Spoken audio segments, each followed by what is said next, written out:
नमस्कार. आस्वाद आपलेपणाचा चॅनलमध्ये आपलं स्वागत आहे. तर आज आपण बघणार आहोत मस्त चमचमीत अशी चिकन मटणापेक्षाही भारी सुरण आणि कोलंबीची भाजी, तीसुद्धा रस्सा भाजी करणार आहोत. खूप टेस्टी बनते ही सुरण आणि कोलंबीची रस्सा भाजी. सुरण तर आपण खातोच, तर आज वेगळ्या पद्धतीने बनवणार आहोत. तर आता आपली ही भाजी कशी बनवायची ते पाहूयात. तर त्यासाठी ते सुरण मी घेतलेलं आहे आणि कोलंबी घेतलेली आहे. साफ करून स्वच्छ धुवून घेतलेलं आहे. आणि सुरणाचे जे आहेत ते आपल्याला असे छोटे छोटे तुकडे करून घ्यायचे आहेत. तुम्ही सुरणाची अशी व्हेज वगैरे भाजी करून खाल्ली असेल, पण कोलंबीच्या रश्श्यामध्ये ही भाजी करून बघा, खूप भारी लागते. त्यानंतर इथे कांदा खोबऱ्याचं थोडं वाटप घेतलेलं आहे, कारण आपण ही चिकन मटणासारखीच बनवणार आहोत, त्यामुळे वाटपाची आपल्याला गरज आहे. त्यानंतर एक कांदा घेतलेला आहे मीडियम साईज, कढीपत्ता, एक टोमॅटो, आलं लसूण ठेचून आणि मिरची घेतलेली आहे एक तोडून. त्यानंतर कुकर ठेवलेला आहे तापत. आपण ही जी भाजी आपली आहे ना ती कुकरमध्ये करणार आहोत, अगदी पटकन होते. तर आता तेल घालून घेतलेलं आहे. तेल गरम झाल्यावरती हिंग, कढीपत्ता, मिरची घातलेली आहे. त्यानंतर आलं लसूण घालून घेतलेलं आहे, परतून घ्यायचं आहे. आपण आलं लसूण जेवढं ठेचून घालून तेवढी आपली भारी होते. कोणती भाजी करा, कोणतेही रस्सा करा, काहीही करा, ग्रेव्ही करा, खूप छान अशी टेस्ट येते त्याने आणि स्मेलसुद्धा खूप छान येतो. त्यानंतर कांदा घालून घेतलेला आहे. कांदा आपल्याला गुलाबी होईपर्यंत परतून घ्यायचा आहे. ही आपली जी भाजी आहे ना ती कुकरमध्ये केली ना तर जास्त वेळ लागत नाही आणि किंवा बघायचीसुद्धा गरज लागत नाही. अगदी झटपट होते ही भाजी आपली आणि छान अशी मऊसूत असं आपलं सुरण वगैरे चांगलं शिजलं जातं. तर इथे कांदा आपला चांगला मऊ झालेला आहे. त्यानंतर आपण आता त्याच्यामध्ये टोमॅटो घालून घेऊयात. तुम्हाला जर हवं असेल तर तुम्ही त्याची प्युरीसुद्धा तयार करून घालू शकता. म्हणजे वाटण वगैरे कमी असेल तर प्युरी केली टोमॅटोची तरीसुद्धा चालेल. टोमॅटो परतून घेतलेला आहे. त्यानंतर आपल्याला वाटप घालायचं आहे आपलं. त्याच्यानंतर लाल तिखट घालून घेतलेलं आहे, धना पावडर घातलेली आहे, हळद घालून घेतलं आहे. त्यानंतर आपल्याला त्याच्यामध्ये थोडासा गरम मसाला घालायचा आहे. तर गरम मसालासुद्धा घालून घेतल्याने चांगलं परतून घ्यायचं आहे.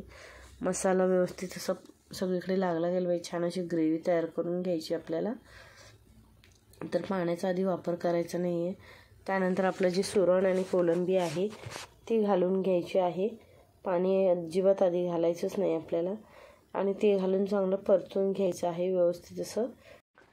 आणि परतून घेतल्यानंतर आता आपल्याला पाणी घालायचं आहे. पाणी म्हणजे आपल्याला जसा रस्सा पाहिजे ना त्याप्रमाणे घालायचं आहे. जर तुम्हाला थोडं सुकं हवं असेल तर थोडंसं पाणी घालायचं, जास्त पाणी नाही घालायचं.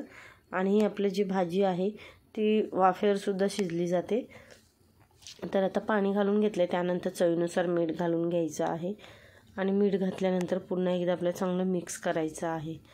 आणि अजून थोडंसं आपल्याला इथे पाण्याची गरज आहे. तर आपण आता इथे थोडंसं अजून पाणी घालून घेऊया. जास्त नाही घालायचं आहे आपल्याला, एकदम थोडंसं पाणी घालायचं आहे. ते बघा इथे पाणी घालून घेतलेलं आहे आणि पुन्हा एकदा मिक्स करून आपल्याला आता झाकण लावून घ्यायचं आहे. आणि त्याला आपल्याला मीडियम गॅसवरती 2 शिट्ट्या काढून घ्यायच्या आहेत. तर आपल्या कुकरच्या 2 शिट्ट्या झाल्यात. कुकर थंड झालं तर इथे मी झाकण खोलून बघितलं आहे. आपण चेक करून बघूयात. तर बघा छान अशी आपली ग्रेव्ही तयार झालेली आहे. तुम्हाला हवं असेल तर सुकीसुद्धा तुम्ही करू शकता. आणि सुरणसुद्धा बघा आपलं मस्त असं चांगलं मऊसूत शिजलं गेलेलं आहे. तर आता आपलं रस्सा मस्त असा तयार झालेला आहे. आपण आता त्याच्यामध्ये कोकम घालून घेऊयात. तर इथे मी कोकम घालून घेतलेला आहे. त्याच्यानंतर आपल्याला आता मिक्स करून घ्यायचं आहे. आणि मिक्स करून घेतल्यानंतर एक उकळी काढून घेतलेली आहे. आणि आता आपली भाजी जी आहे ती आपण प्लेटमध्ये काढून घेऊयात. तर इथे बघा मी प्लेटमध्ये आपली जी सुरण कोलंबीची रस्सा भाजी आहे ती इथे प्लेटमध्ये काढून घेतले. खूप भारी लागते ही आपली सुरण कोलंबीची रस्सा भाजी, मटन चिकनपेक्षाही भारी.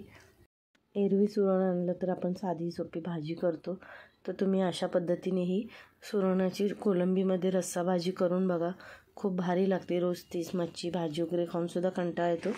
तर ही आपली आजची जी आहे रेसिपी ती आगळीवेगळी रेसिपी आहे आणि झटपट होणारी आहे. जास्त वेळसुद्धा लागत नाही. अगदी मऊसूत असे आपले सुरणसुद्धा आतले छान शिजले जातात.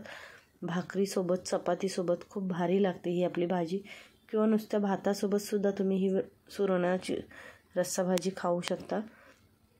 आणि झटपट होणारी रेसिपी आहे, जास्त वेळसुद्धा लागत नाही. तर तुम्ही अशा पद्धतीने आपली ही रेसिपी करून बघा, तुम्हाला नक्की आवडेल आणि सगळेच आवडीने खातील.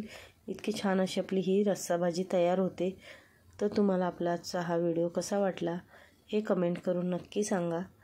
आणि आपल्या चॅनलवरती नवीन असाल तर चॅनलला सबस्क्राईब करा, बेल आयकॉनचं बटन प्रेस करा, म्हणजे आपल्या व्हिडिओचे जे येणारे नोटिफिकेशन्स आहेत ते तुम्हाला सर्वात आधी मिळतील.